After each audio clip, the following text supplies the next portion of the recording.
ஆனால் சிவபக்தனுக்கும் சிவன் அடியாருக்கும் சில வேறுபாடுகள் உண்டு. தன்னுடைய தேவைகளுக்காக சிவனை தேடுபவர் பக்தன், சிவன்தான் வேண்டும் என்பவர் சிவன் அடியார். சிவனை வணங்குபவர் பக்தன், சிவனை மட்டுமே வணங்குபவர் அடியார்.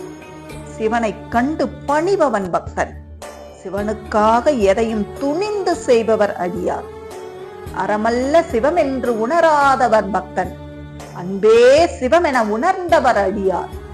கூட்டம் கூட்டமாக இறைவனை காண்பவர் பக்தன், கூட்டம் போன பின்பு ஈசனின் அழகை தனித்து நின்று ரசிப்பவர் அடியார்.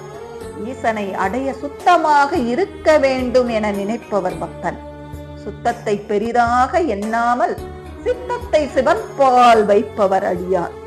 வாழ்வில் ஒரு பகுதி வழிபாடுக்கு செலவு செய்பவர் பக்தன், வாழ்வே வழிபாடாக கொண்டவர் அடியார்.